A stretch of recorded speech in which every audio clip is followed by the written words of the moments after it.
In Malaysia, a report by MCMC in 2018 stated that today social media has become an important tool for connecting people, building communities, voicing out one's opinion, and business marketing and advertising. Their survey conducted in 2018 estimated that in Malaysia, there were about 24.6 million social networking users in 2018. Of those, 97% own a Facebook account, making it remains the most preferred social networking platform in the country.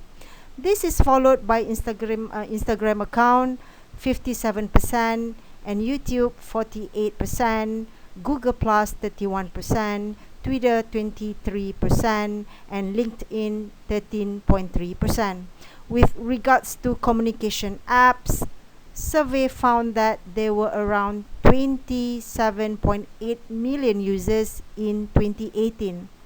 WhatsApp was the most preferred communication apps with 98% of them own a WhatsApp account and about half own Facebook Messenger account, followed by WeChat and Telegram.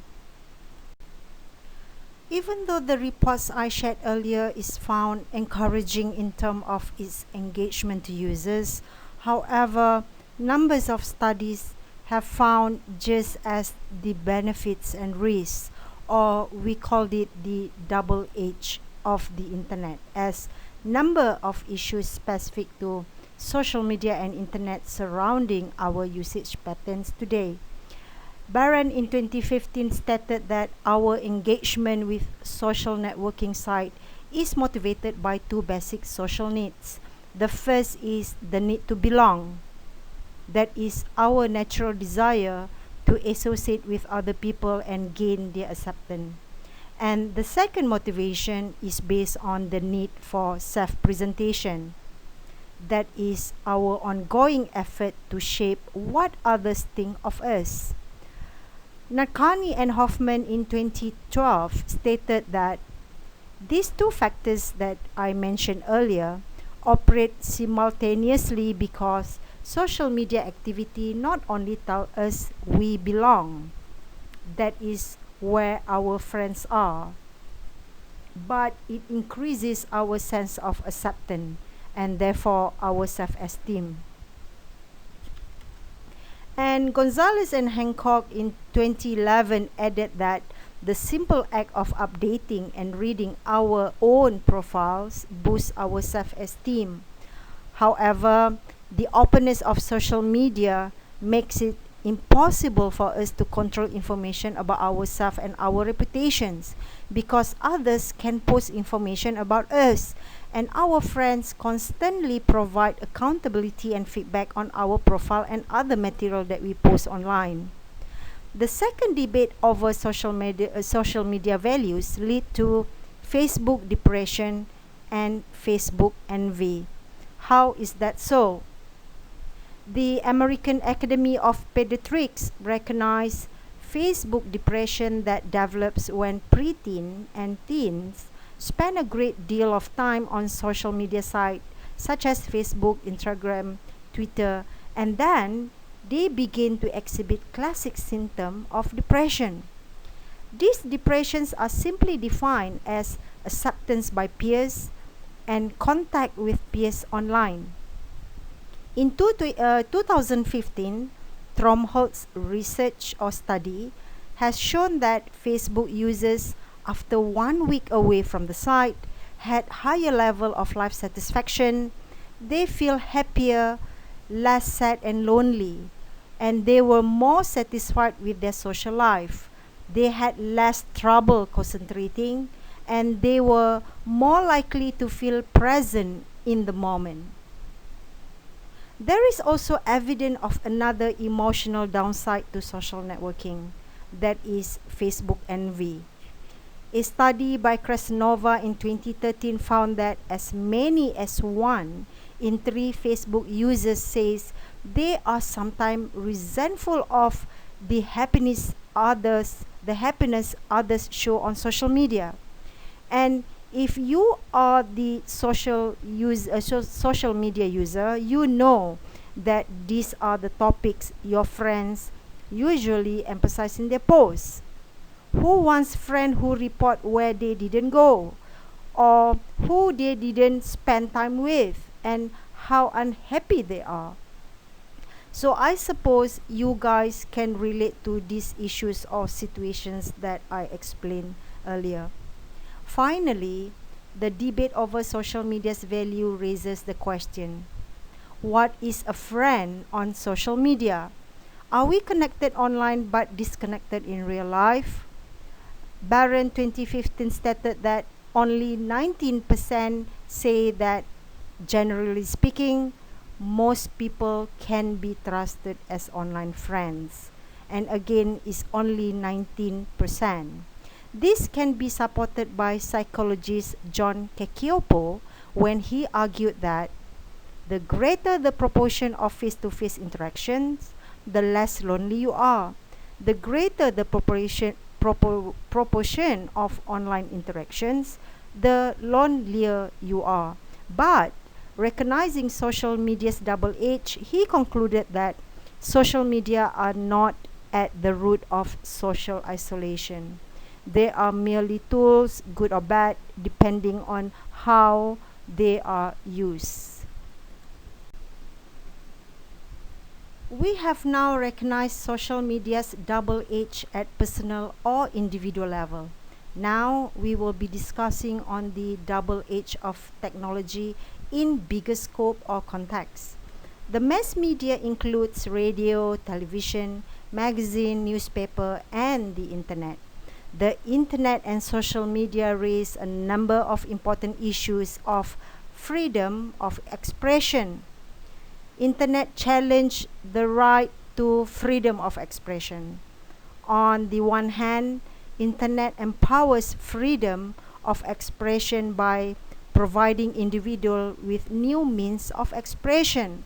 However, on the other hand, the free flow of information has raised the call for content regulation, not least to restrict minors' access to potentially harmful information. The issue raised in freedom of expression based on internet context that we are going to learn is based on freedom of the press, controlling internet expression, pornography on the internet, copyright, and privacy issues. Freedom of the press. The internet has become both a popular place for exercising the right to free speech and an essential vehicle for circulating news and information. Governments in every countries, they try to control the mass media, including internet, with various guidelines and regulation of communication. In Malaysia, media freedom, be online press or traditional media, they are guided through a number of acts.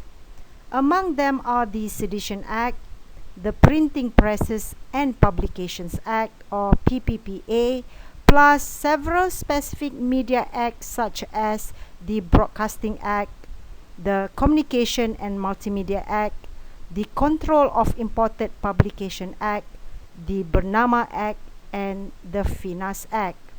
The government uses these restrictive laws to monitor the function, the role, and activities of media industries in Malaysia. The internet and social media do not distinguish between true and false, biased and objective, trivial and important.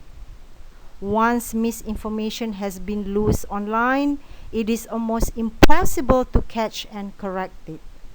False and fake information created and shared over internet and social media have affected countless people and organizations. For example, Procter and Gamble was victimized by stories that its cleaners kill pets. Starbucks was falsely accused of refusing to provide coffee to Marines serving in Iraq. In Malaysia, during this COVID-19 pandemic, we encountered numbers of fakes of false information over the internet which create panic and anxious among Malaysians.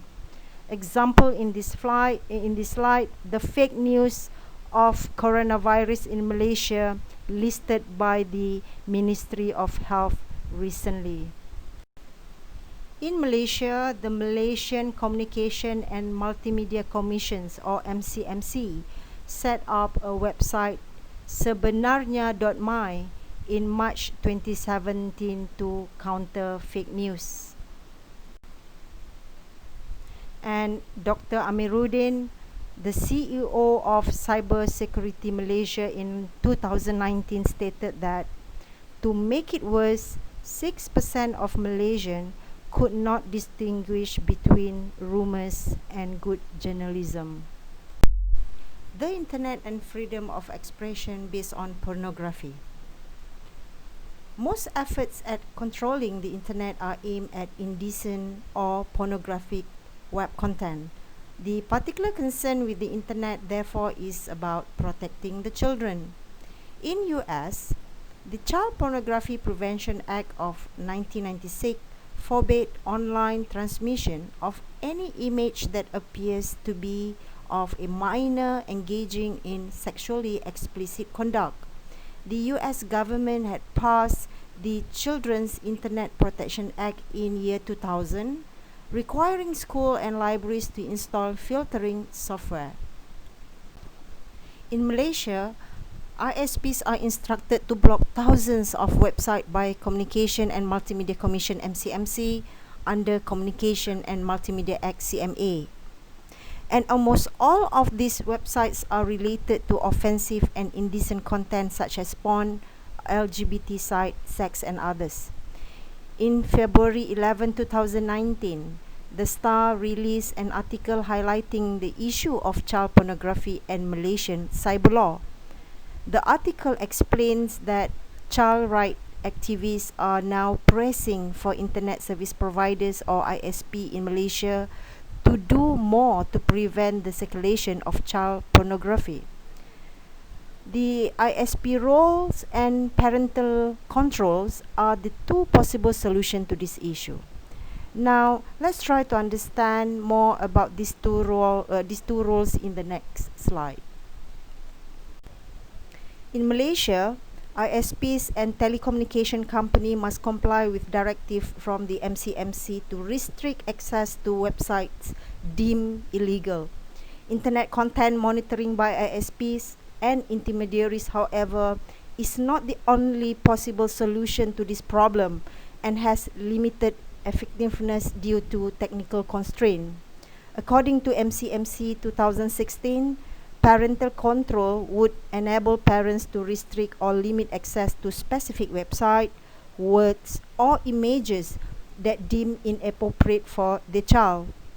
Based on the MCMC report on this slide, in terms of awareness, in 2018, MCMC reported that 62.4% of parents in Malaysia were aware of parental control. However, the usage of parental control was still low, with only 12.2% of them utilized this service. The Internet and freedom of expression based on copyright or intellectual property ownership. Copyright protection is designed to ensure that those who create content are financially compensated for their work. When the content is tangible, for example, books, movies, magazines, CDs, authorship and use are relatively easy to identify, but because material on the internet is not tangible, therefore it is easily, freely, and privately copied. Another confounding issue in copyright is that new and existing material is often combined with others' existing material to create even newer content. This makes it difficult to assign authorship. Therefore, there must be protection for new technologies and innovators whose innovations are abused by other users. The Internet and freedom of expression based on privacy. Privacy is another issue of freedom of expression in Internet. By saying this, there must be privacy rights and the ability for users to control how information about them is used digitally. These privacy issues raise two concerns in internet contexts.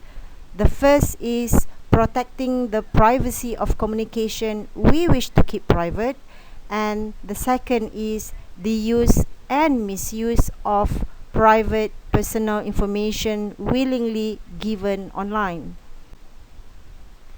We are still discussing on privacy issues, and the diagram shows in this slide. There are several examples of internet privacy that raise the issue of security. Email, iCloud or computer storage, online transaction. For example, from every credit card transaction, be it online or at a store. And how about newspaper and magazine subscription? And cable TV subscribership is digitally recorded, stored, and most likely sold to others.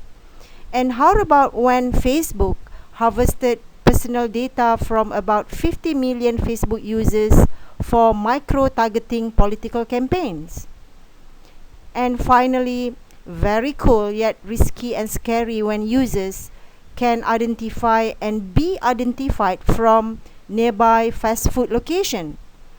Through location sharing, or even we can identify people that we might know in the area. These are some basic information or example that I can share for internet privacy, and of course there are lots more that one can think of.